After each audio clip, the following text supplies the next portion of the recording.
Hello everybody, a very warm welcome to day one here at the Nürburgring as we get set for action for the DTM 2026, the continuation of what has been another fantastic, dramatic season of racing. We got beautiful, very hot weather to come, at least for today and for tomorrow. It might change on Sunday, who knows, because the weather here is always completely volatile. But for now, it is going to be an extremely hot day here. Already, the air temperature is up to over 31 degrees. It's only 11:25 in the morning here. The track temperature is 38. That'll be over 40 degrees, I reckon, before the end of what is a 55-minute free practice session. We'll have another free practice session this afternoon at 45 minutes. And then, of course, tomorrow, qualifying and race one, and the same again on Sunday for what are going to be rounds 11 and 12 of the championship. The free practice session just under 4 minutes from getting in action using the Nürburgring short version of the Grand Prix circuit here, not the full loop as is normally the case, and a circuit which offers a bit of everything, actually. Some high-speed corners around here. You have the tight section at the start of the lap as well. They really do filter into turn one at just first gear. They go into turn one at 250 kilometres an hour.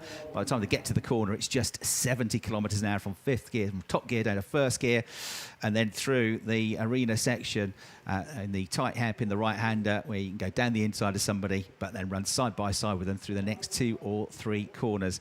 Now, there's something we need to begin talking about, the championship standings. You may have read, you may have learnt that this has changed. We got notification overnight that disqualified from what was a famous victory last time out on Sunday at Oschersleben, Mirko Bortolotti in the Grasser Racing Lamborghini.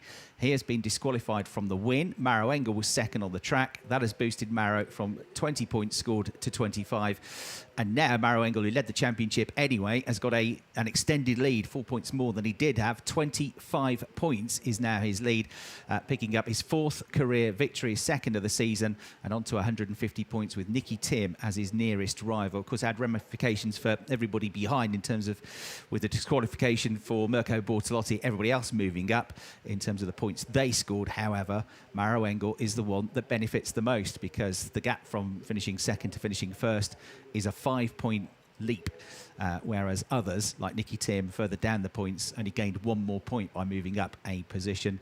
So he's had a net gain here, and of course picks up the win. It's all provisional though, because Mirko Bortolotti, the Grasser Racing team, are appealing it. The reason for the disqualification is because the team is adjudged to have used a wheel bearing that was, or wheel bearings that were not homologated on the Lamborghini Temerario, and although that, I guess, was discovered in scrutineering post-event a couple of weeks ago at Oschersleben on the Sunday night, it was only announced to the world, yesterday afternoon, less than 24 hours ago.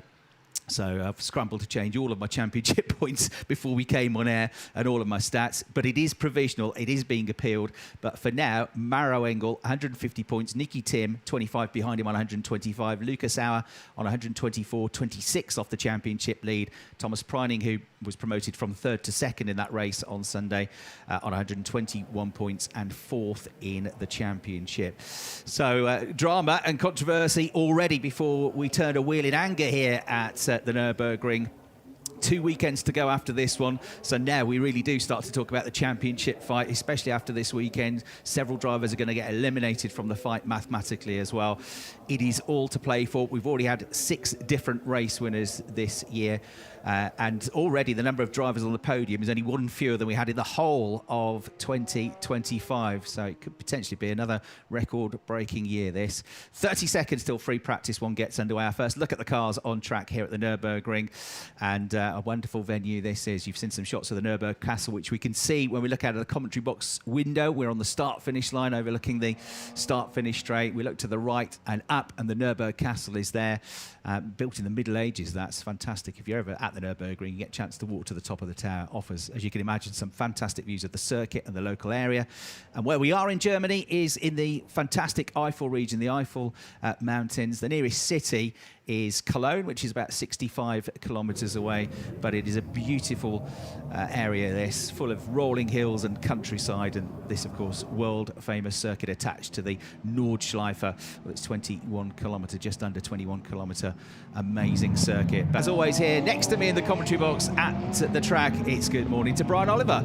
Morning, Chris. Good morning, everybody watching around the world. Well, there are so many twists and turns already in this 2026 season of the DTM. And of course, the latest, that story hanging over from Oschersleben, and of course, the appeal there as well over the disqualification for Mirko Bortolotti. But as is always the way, all cars are out on track at the start of free practice one. It's so good to be here at the Nürburgring, the only circuit to have been part of every DTM season there's ever been.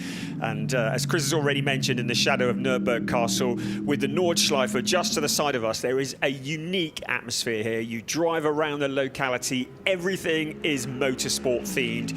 Everybody is so into this place, and I ran around the circuit last night rather like a lunatic, really, in this heat, but a really beautiful place, absolutely glorious yesterday evening.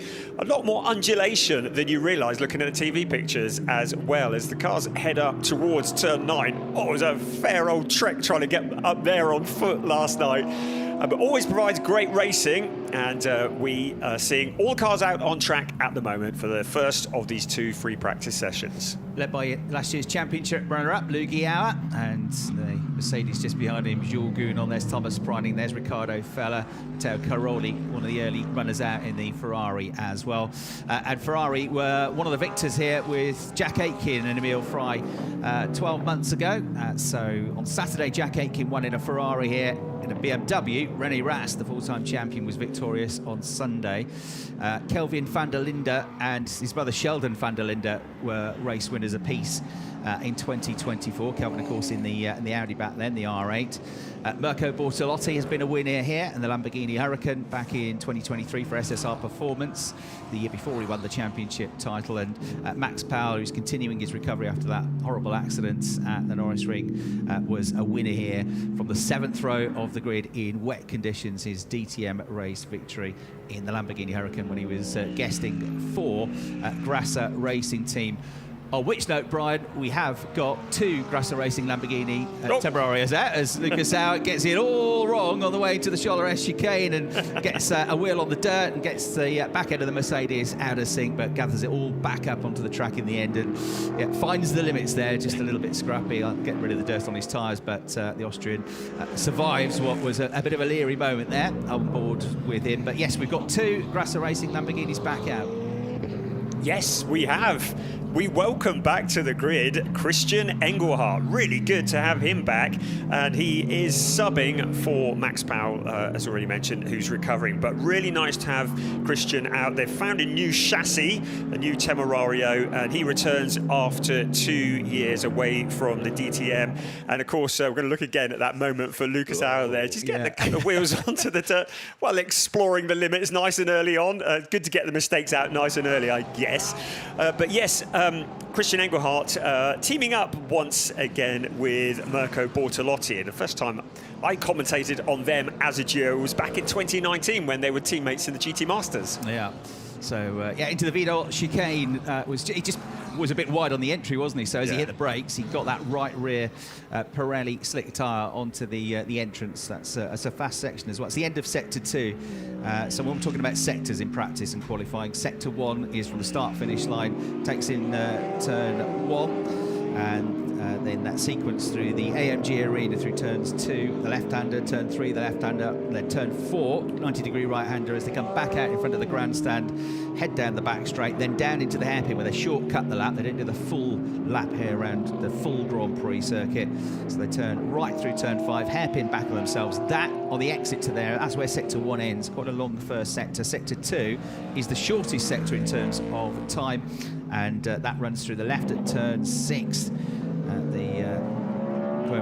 The Bilstein curve at turn 7, onto the back straight, flat out through the Falkenbogen at turn 8, and then at the end of that straight is where it ends, and then into the chicane, the Vidal chicane, where Lugiauer into turn 9 just had his moment through the left and right at turns 9 and 10. And then through the final turn at 11, the Hyundai curve, that is where sector 3 takes you all the way to the checkered flag. Confirmation on the screen, the graphic of what we've been talking about with that controversial, well, not controversial, I mean, it's a talking point, isn't it? It is controversial in the fact that it's being appealed, that wheel bearing, because there's, as always, a different interpretation of the regulations, a grey area that you can have. And Gottfried Grasser, the team boss at Grasser Racing Team, the Austrian, saying that, well, as Mirko Bortolotti gets a bit sketchy on the way into the Vidal chicane as well, it takes a huge amount of curb.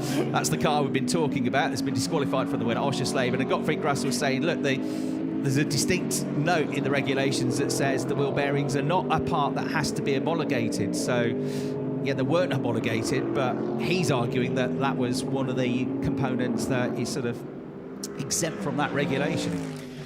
Yes, and it does cause an element of, not confusion, but an element of kind of upheaval, I would say, particularly when we come into the realms of success ballast. And that is because, of course, as Moro Engel now the winner at Oschersleben, he will have to carry the 20 kilograms of success ballast in the race tomorrow, which he wouldn't have had to have carried had he not won the race, clearly. But with an appeal, if the appeal got overturned, then he would argue that he would be disadvantaged in the race tomorrow. And my understanding of the rules is that Mirko Bortolotti also would have to carry that 20 kilos of success ballast to prevent anybody kind of fixing the rules. Now, that's kind of second-hand information. I haven't actually studied the rule book, but we've kind of opened up a bit of a can of worms here in the whole issue of success ballast as a result of this. So just in case you're new to DTM or you didn't follow the rules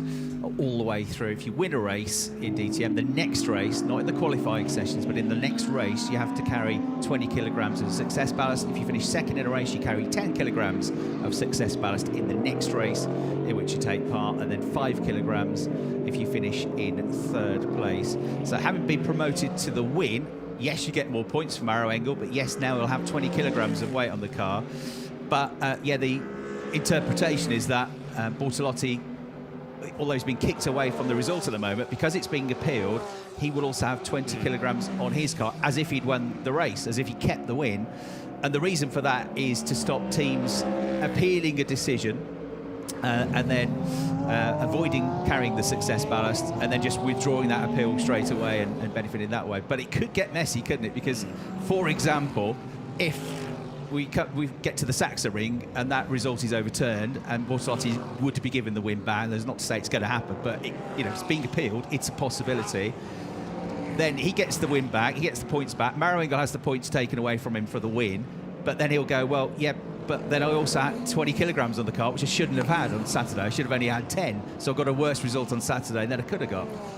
The only way that doesn't happen is if he wins the race, of course. But it's hard with 20 kilograms on board, isn't it? It's a real head-scratcher and really difficult. And it can affect, obviously, every race affects the following race. So whoever wins on Saturday will have the success ballast for Sunday. Yeah. So there's a knock-on effect that will go on to the last race in Hockenheim. Yeah. So anybody could look back and go, well, if, but, maybe. And that's a real can of worms. I mean, it's correct that Gottfried Grasser is appealing this because if he believes that is the case, then it needs to be seen by the appeal board. But it's a real shame that we've got another event so soon afterwards. We haven't even got a date for the appeal yet. I'm hoping it will be before the end of the season because we want to know who the champion is when we get to Hockenheim, at the end of Hockenheim. Absolutely right. As it usually comes down to a few points, doesn't it? Maro Engel was third in the championship last year. He was only 8 points off winning it. Another leery moment, and that is Christian Engelhardt running wide on their way out of the final turn and almost destroying one of the advertising audience. Just about clipped it, I think, but gathered it back up together. Let's get some team radio from the championship. There's a lot of people going off track, so be careful. For sure the track is dirty or the grip is really low. There's a lot of cars going off. not what you'd expect given the temperatures that we've got, Brian, but nothing's been around the track yet, so it hasn't been used for I don't know how many weeks here at the circuit, and it's just so dry everywhere, isn't it? We've had this heat wave across Europe. I mean, it's normally such a green, lush area, this, and I've come a couple of days early. Me and my family are staying in the area for a week's holiday. All the grass around the lakes, even some of the trees are scorched yellow here. If you get any wind on any day, all that dust that you've got is going to blow onto the track. You can see the scorched grass there to the side of the circuit, and it is going to make it slippy. So it's a fair point that you've seen these drivers running off the circuit a little bit. It could get grippier and grippier as the day goes on, and actually free practice 2 might be looking at a totally different setup for your car and your tyres than you have in this session. Yes, we've had Porsche Carrera Cup Deutschland having quite a lengthy free practice session just prior to this. As somebody else, is that Marco Wittmann who's kicked up that dust. But they run a different brand and, of course, compound of tyre. There may have been a fair bit of tyre degradation from the Porsches. There may be. It was Matteo Cairoli that had the excursion. Oh, yes, right. Goes a little behind them. And then Wittmann, did he come through into the dust? But yes, so the Porsches, different brand, different compound of tyre, may well have left marbles out on the track as well. The one thing we have discovered is that the tyres in DTM, they don't like running over other brands of rubber, and so you can have grip issues there as well. So it could be any number of factors. The heat causing the previous cars to have a high degradation, and then when these cars come out and run over them, causing problems. Could be any number of things. But the times are quick. So last year, free practice 1 was a fair bit cooler. It was 22 degrees for free practice 1 here last year. The track temperature was 23. Well, at the moment, the track temperature is over 38. And the air temperature's, 31 degrees. So we're a lot hotter than last year. But last year in free practice 1, Jack Aitken, who went on to be a winner across the course of the weekend in the Ferrari 296, he set a time of 1:26.555. Well, Matteo Cairoli in that car has just done a 1:26.585, so only 30 thousandths of a second slower than the best time that we had in free practice 1 last year. So although it's a bit skittish out there, the lap times are quick. He's only 2 thousandths of a second quicker than Lucas Auer, as you can see from the graphic on your screen. And then within a tenth of a second as well, we've got Arjun Miney in the Ford. Both Fords are up there at the moment, 3rd and 6th. However, Brian, it is already going to be a tough weekend for HRT and Ford, because another announcement came even later, that came yesterday evening, is that they are going to have a drive-through penalty for both drivers in race 1. Yes, and that was due to a testing infringement on the half of Arjun Miney, although not his fault, but the team breaking the testing rules. I'm not entirely sure what the detail of that was, but a drive-through penalty during the race, the first race of the weekend tomorrow, that is going to sting at a circuit where the base is just across the road, a circuit where the Mustang is normally quite strong, and certainly Arjun Miney, this is his local track to where he's living at the moment, and Finn Wiebelhaus, they were looking for a really good score here. HRT had used the Nürburgring. We're looking at another excursion here. I think he had the lap deleted for that little moment there. Thomas Bridie, he did have one of them anyway. But yes, so local track. Also, HRT have used this circuit for their Joker test, so they were really working hard for this weekend. So a drive-through penalty for both cars in one of the races is really bad news for them, isn't it? Yeah, and you or I would contemplate, well, what do you do as the team? Because it doesn't matter what you do in qualifying tomorrow. You're going to struggle in the race, because it's going to cost you 20 odd seconds for a drive-through penalty, and you'll do well to get some points out of the race. So is there any point using all your tyres up, or using a good set of tyres up in qualifying to get a good qualifying result? Because you might even get pole position. You've still got this 20-second penalty that you've got to serve as a driver. So just wondering how HRT are going to play this in qualifying, whether actually don't bother putting new tyres on. Think, well, we're going to get a bad result whatever we do. Save our tyres for Sunday and have more good sets of tyres for Sunday, see what we can do. Why, mate? There goes the advertising audience. I hope they've got some spares this weekend because that's the second excursion for Christian Engelhardt, getting used to life. Now, he's never driven a Lamborghini Temerario, so that's another difficulty for him. He's not been in the DTM for a while. Remember, last race with us a couple of years ago, he pulled out after a few rounds of the season because he had this long-term knee injury that he had to get dealt with and get some surgery on. But the last time he came here to the Nürburgring, he's a former race winner in DTM, he's an Oschersleben race winner when he drove Porsche, Christian Engelhardt. A big accident here at Turn 1 in wet conditions, didn't he?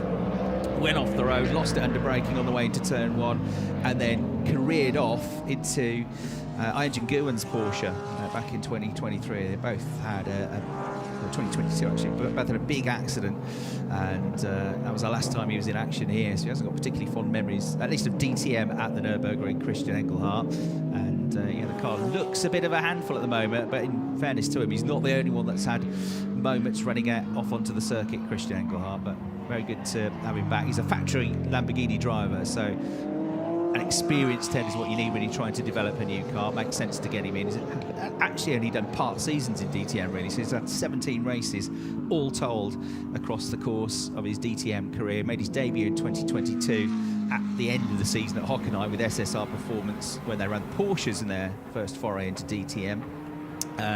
Then he did a part season in 2023 with Topsport. That was when he got his win at Oschersleben, the season opener. He got a third place finish at Hockenheim that year as well. Then he moved on to Grasser later in the year. But then 2024 was the last time we saw Christian Engelhardt in DTM. He did the first 3 weekends of the season with Grasser, best of 8 for Oschersleben. And then he had that crash here, and that was sort of his memories of Nürburgring, not great in terms of DTM. He's a former GT Masters champion, so knows his way around the Nürburgring, that is for sure. And he will be useful driver to have in trying to develop that car with all of his experience, won't he, I think? He will, and it's another pair of eyes at a car in its maiden year, and that might be very useful. It might be a one-off, of course, because we're hearing news that Max Powell's recovery is fairly miraculous at the moment. We say get well soon to Max. There's talk that he could be back behind the wheel of that car at the Sachsenring, which would be just 50 days after the accident. He needs to be absolutely up to speed because he needs 100 kilograms of force to operate the brake pedal. It takes some doing. So with a leg injury, he needs to get that healed up properly. But really good to hear that Max is making rapid progress. We'd love to see Christian stay out on the track. We'd love to see Max out as well. Yeah, it certainly sounds like Hockenheim is very achievable at the end of the season, doesn't it? Yeah, absolutely. He's a maybe, but Hockenheim sounds like an almost certainly, which would be a very warm welcome back for Max Powell, wouldn't it? Not the season he hoped for. I mean, finally, stop being an independent and become a factory driver. It's just been a horrible season. Let's hear Team Radio. Okay, Marcos, up for info. It's P1 right now. P1. Yeah, Wittmann, who got promoted onto the podium. Now remember, Marco was really ill last time we saw him, wasn't he, on the weekend at Oschersleben. He'd lost 5 kilograms of weight coming into the weekend. An heroic drive to get that Schubert BMW up into 4th place, which became 3rd place, or at least provisionally. I'm going to have to say that word a lot this weekend, provisionally. Became 3rd when Mirko Bortolotti yesterday officially was disqualified from the race, so a podium finish for him. He's now 2nd, by the way, in terms of the all-time records for the most number of race starts in the DTM, 220 race starts for Marco Wittmann. He has been a winner here on 2 occasions. One was in 2014, one was in 2016. Both years he went on to win the championship title. But he hasn't had a win here for 10 years, so that might be a bit overdue for Marco Wittmann. But he's quickest at the moment, 1:26.261, which means we're now 0.3 of a second quicker than last year's FP1 fastest time. Yeah, Marco, prior to Oschersleben, lost 5 kilograms in 4 days and was having an IV infusion before each race. I mean, such commitment. Me, I'd have been like, okay, I'm out of here, I'm going to bed. But no, I mean, that is incredible strength and staying power. Not only that, straight after Oschersleben, he headed off to Road America for the IMSA endurance race. A glutton for punishment, I should think.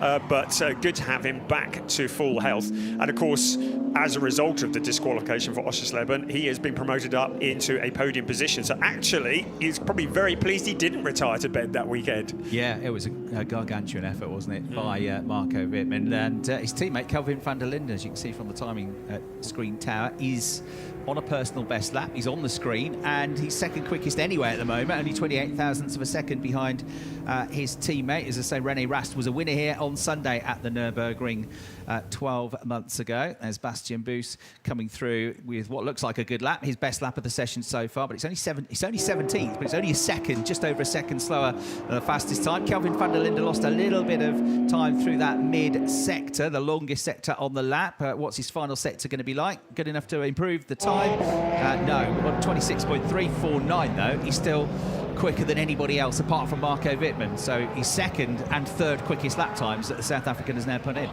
I'm just going to quickly circle back to something we were talking about, because I've just pulled up the issue with HRT. One moment, team radio. I feel like I'm losing the power steering. That's something you don't want to lose in these kind of temperatures around here. So Luca Exler clearly with some issues. We mentioned that the two HRT cars have got to have a drive-through penalty for the race tomorrow, the first race. And I just to finish that conversation, it's because Team HRT carried out a test activity on the Nürburgring with a platinum driver on DTM tyres and further missed the mandatory notification period of 3 days before the driving activity. That's word for word what the penalty was, just to round off any confusion from that. But everything is so strictly and tightly controlled here, quite rightly, and you break that drive-through, that's really going to hurt. So I just thought I'd close that one off. Very rare penalty. We were trying to think of another time in recent years where we've seen drive-through penalties, and as Brian was saying to me this morning over breakfast, it's certainly not for something that's not to do with that specific race, because we have the penalty lap, which is usually used within the race, but it's a severe penalty for sure, and it probably makes more sense to go through the pit lane and have that rather than keep coming in and out of the penalty zone. And I mean, you might have 4 runs through that, for example, to make up the time of around about 20 seconds, maybe even 5. And that then becomes potentially a bit of a danger on circuit, because the drivers are diving into that, slowing down, queue of cars around them. So, yeah, very, very strong penalty. Well, the platinum driver of the two is Arjun Maini, isn't it? In terms of what you can do in testing, it's very strictly limited these days. There is Arjun on track now, because as he goes fifth quickest, that'll be more frustrating. We could do well here, but we've got this penalty hanging over us, this drive-through for HRT, they'll be thinking. But there are 4 official tests across the course of the season, 2 of which are still to come actually. There'll be an official test a week or so before the Sachsenring and an official test at Hockenheim as well. They're the remaining official tests. You get 4 plus a joker, which is one you can use anywhere you like. The other 2 official tests are at the Red Bull Ring, which was right at the start of the year, and we had one at the Lausitz Ring in May as well. But the 5th one per team, you can choose where you do it. There are 2 teams that haven't done that Joker test yet. One of them is Grasser, the other is Come To You Racing, around the Aston Martins of Nicola Bart and Nicky Tim, second in the championship. So they haven't used their Joker yet, and that's been a bit of a question mark. Because why would you save your Joker now? Because the last 2 tracks that we go to, we've already got a test there. So are you going to test at a different track and use your Joker there? Would that make sense? I mean, all info is good info, but surely you want to be on the track. Are you going to have another, like 2 tests at Sachsenring or 2 tests at Hockenheim? Well, actually, Gottfried Grasser has said on record, we probably won't use our Joker test. We'd rather save the tyres, because there's a new tyre pooling system. This looks like Nicola Bart might have kicked up the dust, doesn't it, of the Aston Martin. There's a new tyre pool system this year, so you get tyres allocated to you, as a maximum allocation for the season. They get given to you the test. At the end of each test, at the end of each free practice test, you have to give certain tyres back, but you choose which sets of tyres you give back. Could be new tyres, could be tyres you haven't used, or it could be tyres that are already used. And what Gottfried has said, well, we'd rather use the new tyres in the free practice session, the new slick tyres, because in theory, you could use up to now 3 sets of new tyres across 2 free practice sessions, whereas it only ever used to be 1, didn't it? Yeah, and if they do have, they go for not doing that test, but instead use the tyres in a free practice. Well, yes, you've got the disadvantage because you've only got an hour and 40 minutes of running, but the advantage is the conditions on a Friday are much more representative. So effectively doing that test within the free practice session and using those tyres might actually benefit in terms of actual race pace, because you have very comparable conditions. If it's dry. If it's dry, of course, it could all change. And I know that Come To You Racing, Mario Schubauer said, well, they are considering a second test at Hockenheim. If Nicky Tim is in the championship hunt, which he probably will be, going into the last weekend, then they might do a second test to put their weight behind that. Yeah, and it could be useful because you go, you know, the weather could be volatile in October at that time of the year. So you book your test, you go, great, we've got this official test.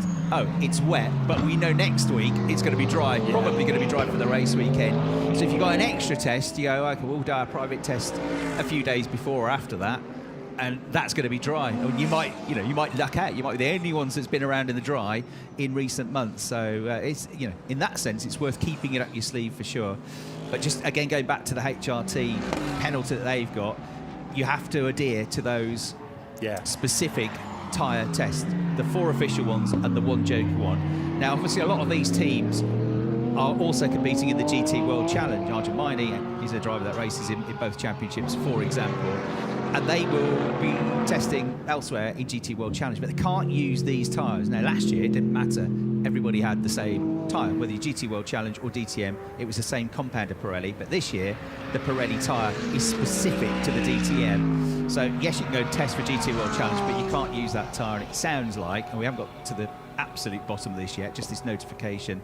I'll try and speak to the team after free practice one, see if they can give me a bit more of an update. But it sounds like they use the DTM tyre at a test that they shouldn't have used it at, and hence there's this pretty heavy penalty that's been laid down upon them. All of these talking points, and we haven't even got to balance of performance yet. Hey. Let me just sit down and get myself comfy for this one.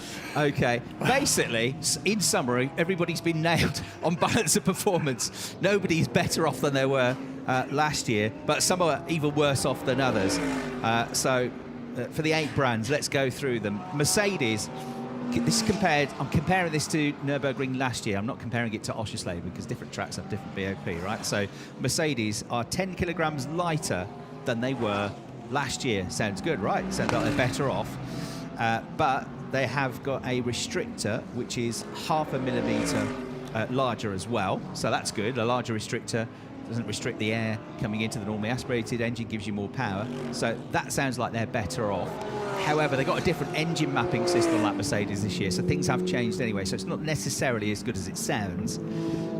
They're the only ones that you could argue might be better off or not any worse off than last year. Aston Martin, way worse off in terms of they got a lot less boost on that turbo engine than they were allowed last year, particularly on lower revs, and the Astons are 10 kilograms heavier than they were for this weekend 12 months ago. Porsches are 5 kilograms lighter than they were in 2025, but their restrictor is 1.5 millimeters smaller than it was at this event last year. They had a 43 millimeter restrictor. This is Porsches now for Manthey, and they had a 43 millimeter restrictor last year. It's 41.5 this year, so that restricts the amount of air coming in, that restricts the power, and as we already talk about, Porsches are famous for being the least fast in a straight line of all the GT3 cars we have. That's where they always complain that they lose out in a straight line. The BMWs are also heavier than last year, 10 kilograms heavier than in 2025. The Ferraris have got less boost at low revs, but have similar rev allowance and boost allowance than they had last year in the mid-range and the high revs, and there's no change to the weight for the Ferraris, winning car here last year. Fords, they've add to the woes of this drive-through penalty they've got on Saturday's race. The Fords are 25 kilograms heavier than they were in 2025, and their restrictor is 1 millimeter smaller, so loads more weight, less power for them. Lamborghini 5 kilograms heavier. Now this is compared to Oschersleben because obviously the Temporari didn't race last year, so the Lamborghini's 5 kilograms heavier than at Oschersleben. and has less mid-range boost than Oschersleben, and they haven't changed the BOP on the Lamborghini Temerarios for a while, have they? So that's been a change as well. And the McLarens have less boost across the whole rev range than they had last year, and are 10 kilograms heavier. So it sounds like they've all got something to complain about this weekend. Is it over yet? BOP I won't mention it again. I mean, I had lots of notes about BOP at the start of the season. I deleted all of them because I realised it's such a controversial area sometimes. Because have you ever met a racing driver who went, yeah, the BOP was really good for us this weekend? Everybody blames the BOP. It's a flipping nightmare to get right. If you think they're working it out on the back of a fag packet, you're very much mistaken. The formula that is used to decide the BOP is so complicated. There's flow charts, and there are minds that are significantly greater than mine that put in the BOP together, and it's kind of you're damned if you do and you're damned if you don't. One thing I can pretty well guarantee is that the BOP as it is at the moment probably won't be the same by the time we get to Sunday night. No, probably not. But offset against that, warmer conditions, warmer track. Yes, it's been a bit dusty to start with, but that seems to be cleared up now. We've seen less drivers running wides in the last 10 minutes than we did for the first 10 minutes, that's for sure. And these tyres are a bit softer, a bit stickier than last year's tyres. So, lap times, despite all those changes, and most of them are negative in terms of balance performance for most of the brands, we're going quicker than we did this time last year. We've got both BMWs into the 126.2s now, so they've both gone about 3/10 quicker than Jack Aitken's fastest free practice one time from last time. Matteo Cairoli has almost matched it with the 126.585. He's third, and 2,000s behind him is Lucas Auer. Cairoli and Auer are both in the pits at the moment, as you can see from the P on the graphic on the screen. You can also see that 16 cars are separated by just 9/10 of a second around what's a relatively average length circuit, 3.6 kilometres or thereabouts. Here is Marco Wittmann. He's only one of 7 ever multiple DTM champions. He's 35 years of age these days, lives in the south of Germany in Fürth, which is only 20 kilometres from the Nürburgring. So the circuit's never really, especially in the GT3 era, never really enjoyed much success. But the BMW's generally struggled around the Nürburgring, his home circuit, but he always gets a mega amount of support there. He's tied 6th in the all-time list of DTM race winners ever. He's 6th in the all-time list of DTM pole sitters, most number of poles in the championship. So 220 starts in the DTM now for Marco Wittmann has put him second in the ranks, ahead of Klaus Ludwig, who he surpassed at Oschersleben. Another reason to grit out the illness, because he went above Klaus Ludwig's 219 race starts. So the only other driver in the history of the DTM that's had more races in the championship than Marco Wittmann is. 5-time champion Bernd Schneider. You have to go all the way back to 2013 to find the debut season of Marco Wittmann on the podium in that first season of 2013. 13 years ago, 14 seasons now in the championship. And like Maro Engel, really, a driver that's not in their early years of a career. They've been around, they've got the experience, but they are driving supremely well, both of them. Yeah, absolutely. Lots of wisdom and experience there. And of course, if Marco Wittmann and Kelvin van der Linde score a 3rd win here, they would break into a very illustrious top 10 most successful drivers ever at the Nürburgring. So not many drivers have scored 3 wins here in the DTM. And Lucas Auer or Mirko Bortoloni would have to win back-to-back races this weekend to break it into that top 10. But yeah, Marco Wittmann has so much experience, so much wisdom. Not getting any slower in his old age, is he? No, absolutely not. And his best season for a number of years last year, almost, of course, almost won that final race of the season and ended up finishing in the top 5 in the championship. Yeah, in terms of the GT3 era here at Nürburgring, again, it's equally kind of wide open, isn't it? We've had, since 2021, 2 wins for Ferraris. Jack Aitken we've already talked about. Alex Albon, now, of course, a Formula 1 driver, was Formula 1 driver before he came to DTM, went back to Formula 1, and the Williams F1 driver, the British Thai driver, his dad at Nigel Albon was a touring car racer, raced in the British Touring Car Championships, and he came and raced in the DTM in 2021, and he was a winner here in the Sunday race at the Nürburgring. So 2 wins for Ferraris in the GT3 era here. 2 wins for Audi, which have both come from Kelvin van der Linde, one in 2024, one in his first season, 2021. BMWs have had 3 wins around here in the last 5 years. René Rast last year, Sheldon van der Linde the year before, and Sheldon won in his championship winning year of 2022 as well. Only 1 win for Mercedes, Lucas Stoltz back in 2022. Lucas Auer, for example, his last win at this circuit in the DTM back in the Class 1 days came 9 years ago, back in 2017. And Lamborghini, 2 wins, both in 2023. Mirko Bortolotti on Saturday. He didn't even start the race on Sunday, if you remember. So he was in the garage, had issues with the cars. It wouldn't start. He had problems with it in qualifying, sat at the race, but helped Max Powell over the team radio. He's a great friend, of course, now teammate in the championship, recovering from that injury. And he helped to guide Max to that brilliant race victory that he picked up in the wet back in 2023. So it's been pretty wide open, hasn't it, in terms of wins? But probably in terms of the wins, Mercedes have been a bit off it around here generally. Yes, and they would love to change that. Certainly this year, they hold all the top positions, of course, in the Drivers' Championship, the Team Championship, and the Manufacturers' Standings. But they also scored their 1,000th victory since the launch of their customer racing program, achieved by Vincent Logner, a French driver, in the Ultimate GT Sprint Cup back in July at Mugello. 1,000 victories in the customer racing program. That's incredible. They also had their 1,000th pole position at the end of July. That was Marchi Li in the China GT Championship.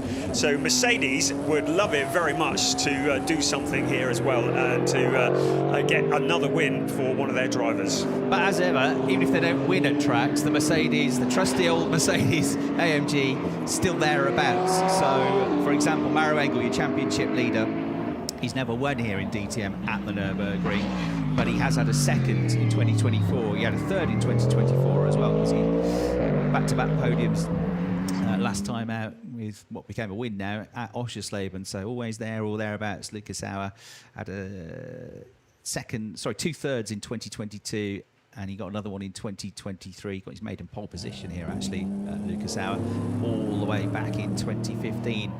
Finn Wiebelhaus, he has already proven that he is going to be a star of the future. Maybe you'd say a star of now, the way he's been front row of the grid in his first weekend of DTM at the Red Bull Ring. He's already been a podium finisher in the DTM. An upward spiral for the HRT Ford Mustangs, which has been great to see. Pole position for Arjun Minor we've had this year, but both of them on the podium now, scoring consistent points, being consistently at the front end of the field. And in this session, Arjun Minor is 5th, Finn Wiebelhaus is 7th.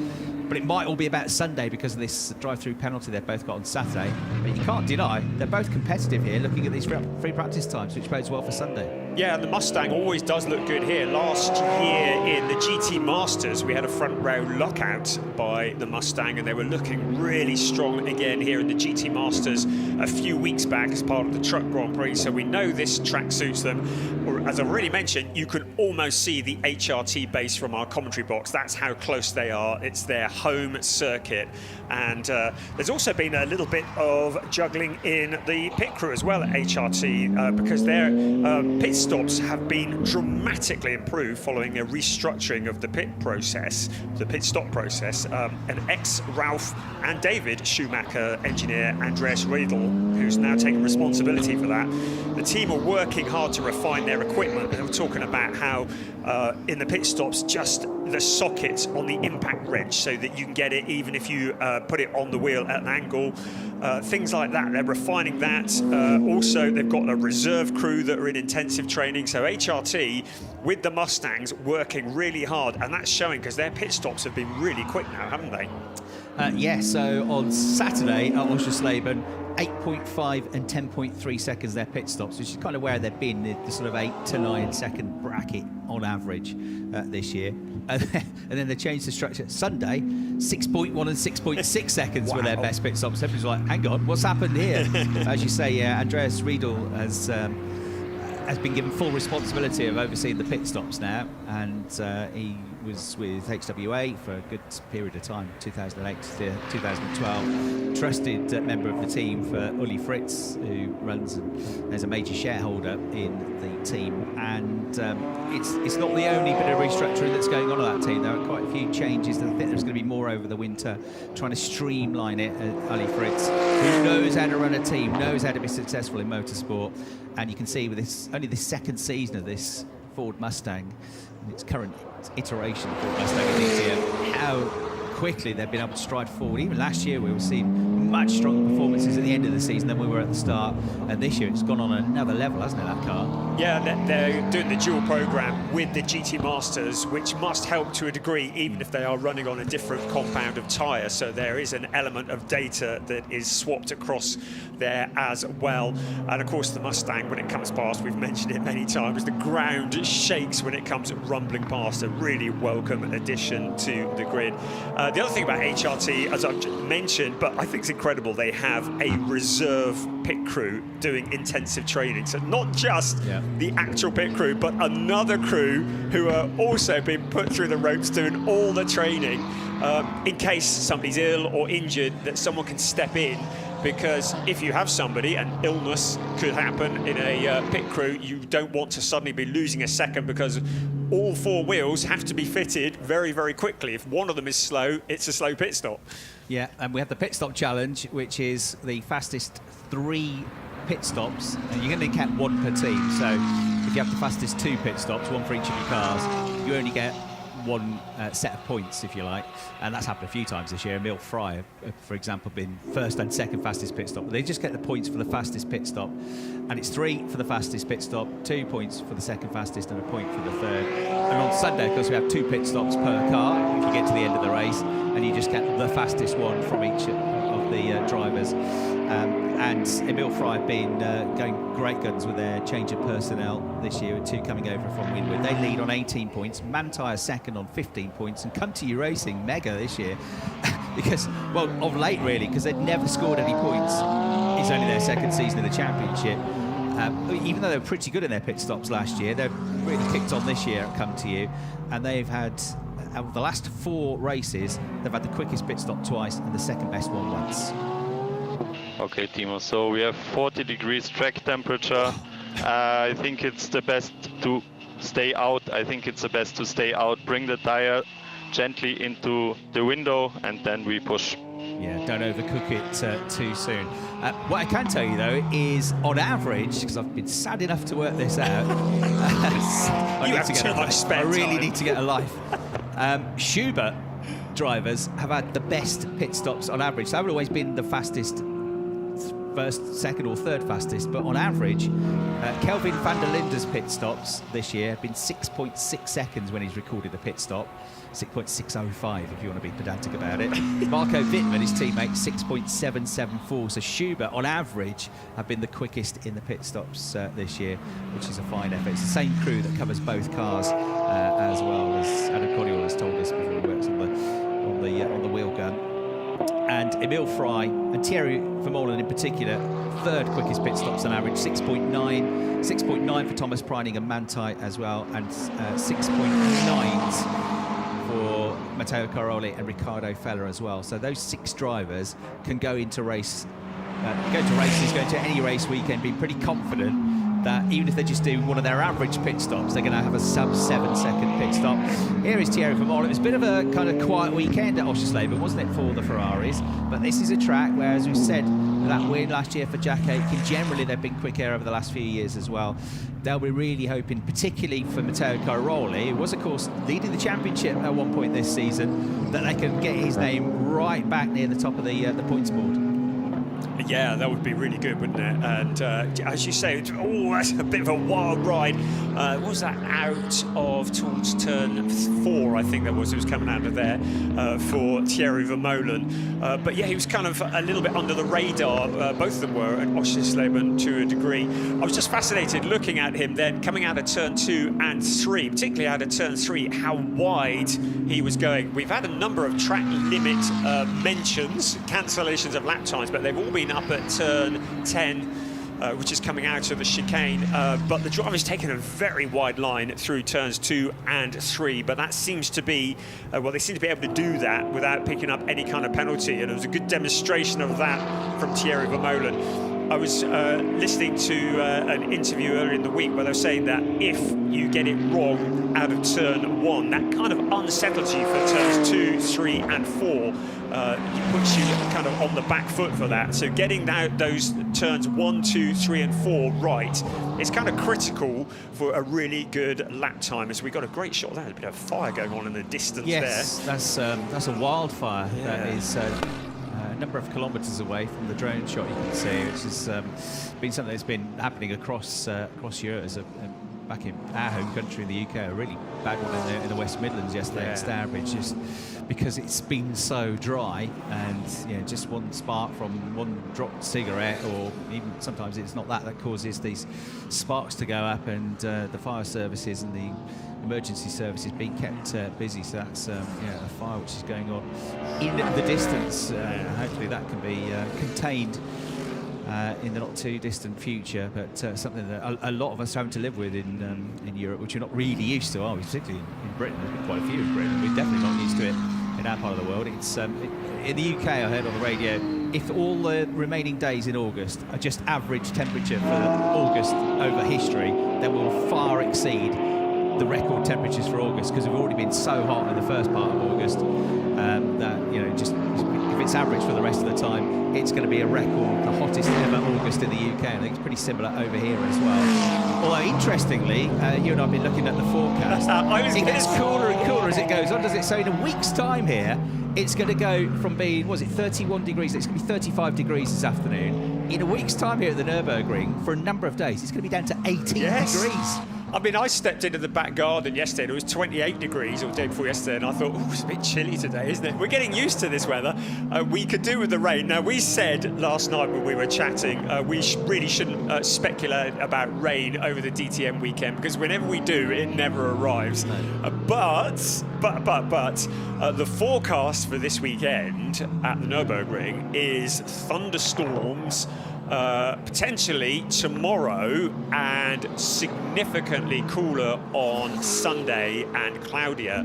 And although it often doesn't happen when we speculate, it does seem well, as much as you can be certain here in the Eifel region, where it kind of has its own ecosystem, but it does seem almost a certainty that we're going to see some rain over this weekend, which could change things dramatically. It'll be lovely for that grass, which also resembles my back garden in terms of just that yellow, very crisp, and I think everybody would welcome some rain, but that could change the dynamic of the weekend a bit, couldn't it? Yeah, we'll see.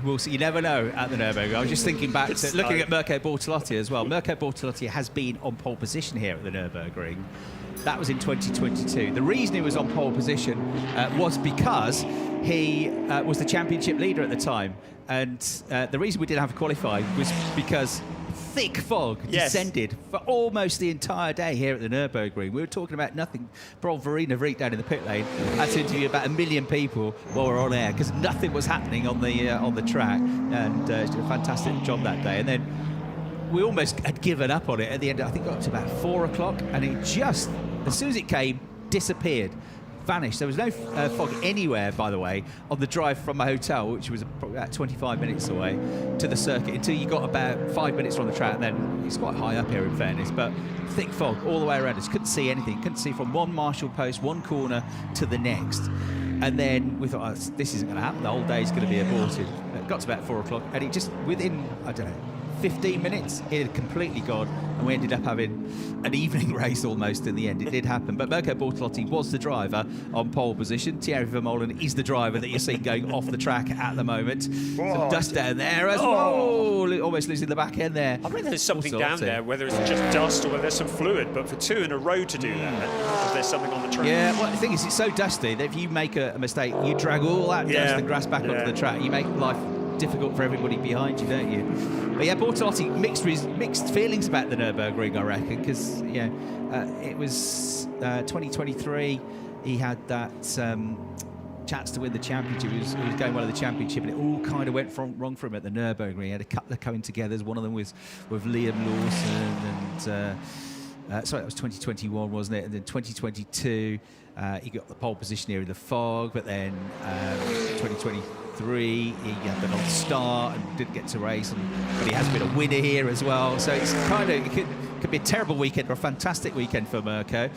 Totally losing the grip there, wasn't it, on that replay of for Molan there. And then in the background, you'll see the Lambo coming into the same corner. Yeah. And also then getting not quite as out of shape, but definitely a bit out of shape. Now, Marco Mappelli has just set the absolute best first sector time here, Brian. Yeah, so suddenly finding something at the end. The two BMWs, Marco Wittmann, Kelvin van der Linde, have been occupying the top spot for the whole of the session until now. 126.222, so that is 0.039 quicker than Marco Wittmann. So the Temerario suddenly looking a bit lively and then going deep into turn one. But yeah, that was pretty good for end of session run there. By the way, I know a few people ask this sometimes. The middle of the roof of that Lamborghini, you look at, what's that white plastic thing there? That is an aerial, essentially, for the 5G cameras that we have, for the onboard cameras, which is why we've got more and more and more onboard cameras that we're able to give you for the feed during the course of the race weekend, especially when we get to the races. So that one stands out a bit more because it's a different colour to the cars. That's what it is, the aerial. But of course, teams being teams and teams being perfectionists, Matteo Caroli, he's on course for the fastest lap of the session through the first two sectors. Let's just talk him over the line because this is going to be the best lap of the session unless he messed the last corner up. I don't think he did. No, he didn't. No. And that is by 78 thousandths of a second quicker than Mappelli went. So Italian cars first and second now, Cairoli and Mappelli. Yeah, the team's been perfectionists. You won't notice on some of the cars those aerials because, for example, earlier in the season I was down in Jules Gounon's garage and the guys that were working on his car were meticulously trimming with a scalpel yellow tape that matched the colour of his roof to kind of let it blend in and disguise it. No, you know, benefit in terms of the performance of the car, but they just wanted it to look right. Well, they've done it for, you just saw the Lucas Auer's car, they've just put it on the white bit of the stripe on the roof. That's saved a bit of paint, hasn't it? There is Jules Gounon in the background as well. He's in 8th at the moment. He's another one who could do with a good weekend, and congratulations to him because he had a great weekend in the GT World Challenge, didn't he? Yes, got the podium, didn't he? We got pole position, podium last time out, and finally, hopefully, his run of bad luck, which has been hitting him everywhere, hasn't it, including the Nürburgring 24 hours, of course, and especially here in DTM, might come to an end because he's way overdue a podium this season as Bortolotti goes off the road again but bails for the pits. Cairoli isn't going as quick on this lap, so Cairoli from his lap previously 126.144, quickest. Mappelli was second, but Lucas Auer is now second with a 126.197, which is only 25 thousandths of a second quicker than Mappelli. So Auer goes second. Remember, he was the first one getting skittish. He was the first one we saw running off the road right at the start of the session, wasn't he, up at the chicane, and then half the field has been off the road since then. What looks like a pretty slippery circuit, but if you get it right, a very quick lap. So that is one. That's with down in the 3s, 4s we've got, I reckon, the top 10 have all gone quicker than Free Practice 1's quickest time from last year. Cairoli 126.1, Auer 126.1, 126.2s for Mappelli third, Wittmann fourth. They're both in the pits. Van der Linde fifth. 126.3 for Engsler, who was saying on the radio had a power steering issue potentially at the start of the session. That seems to be resolved. He's 6th quickest now. He did that lap time just a few minutes ago as well. And then 126.4 for Miney. He's just done his best lap time. 126.5 then for Engel, the championship leader. Gounon, who just in the background, is just bailed for the pits. And Bortolotti, who's been a bit leery out there, but is in the top 10 and going well. Other improvement just now has come from Finn Wiebelhaus and Matteo Cairoli, and Maro Engel might be about to improve. Engel, personal best middle sector. Cairoli lost a little bit through the middle sector, but had a great start to the lap. Yeah, he did go purple in sector 1, so continuing to improve. So it was a 126.144. Red Bull to be the 25s by the end of free practice 2 this afternoon. Out across the line he comes at 126.347. So was quickest of anybody in sector 1, but not in 2 and 3. But Cairoli certainly showing some great pace there. Thierry Vermeulen down in 16th at the moment. So the Ferraris at fairly different ends of the timing screen. Yeah, Matteo Cairoli has slipped back to 5th in the championship. Only he hasn't been in the top 10 actually since his win at the Lausitz-Ring, his second win of the season. Norris Ring 11th, retired. Oschersleben 11th and 9th. So okay points, but falling away from the championship leader. So 56 points adrift. Of course, you get 25 for a win, 2 races possible. You could get 3 points for pole position in each qualifying session. So there's 56 points available on a race weekend, and he's 56 behind. And of course, we've got 2 race weekends to go after this. So in other words, it's a roundabout way of saying he knows that he needs to close that gap this weekend. And the best way to do that would be with a win. And there's no reason he can't. He's been a double winner already in his first season of the championship. We've had 2 wins for Maro Engel, 2 wins for Nicky Tim, 2 wins for Matteo Cairoli, and 2 wins for Thomas Preining. They've been the multiple winners this year so far, with a win apiece for Ben Durr, got his first pole position here at this track last year, and Kelvin van der Linde, who got a win at Zandvoort, but has had a very tough year ever since then on his return to the DTM. Yeah, absolutely. He's in 5th place at the moment, so he's got some pace around here. But yes, Matteo Cairoli, we were told at the beginning of the season he's not here just to make up the numbers and that he was one to watch, and he's certainly proven that to be the case. And at the moment, he's looking like the favourite to finish this free practice session as the quickest, because nobody else is improving. Timo Glock is on his team radio. Okay, Timo, no more pit stops possible. No more pit stops possible. We had the issue with the equipment.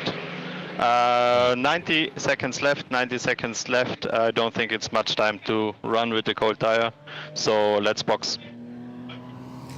So let's get Kustascia, who is new race engineer for Timo Glock for the 2026 season, saying we can't practice a pit stop. He's done the longer runs here, haven't he? But both the McLaren struggling. Ben Durr 18th, Timo Glock 19th. You can't read too much into free practice. They might not have been going for out-and-out quick times. But I've mentioned the fact that since his last win, Matteo Cairoli hasn't had a great run. Ben Durr, who started the season great guns, didn't he? Had that retirement, but he was on the front row of the grid. He was battling for a podium in the first race of the season at the Red Bull Ring, and then he had a 7th, a 5th, a 2nd, a 1st. But since his win at the Lausitz Ring, he's had a 16th, a 10th, a 13th, a retirement, and a 15th. So it's kind of gone off the rails a bit for Ben Durr, hasn't it? In a driver that was up into the top 6 of the championship at one point. Yeah, very much in the championship. On this Tom Callan to give him the back end a bit of a slide around the corner as well. Those tyres are going to be used again, are they?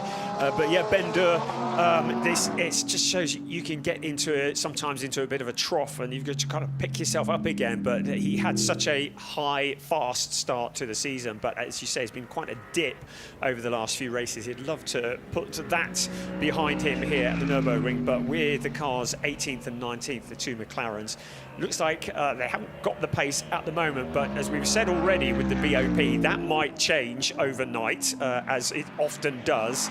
And this might not be how it looks after quali tomorrow morning.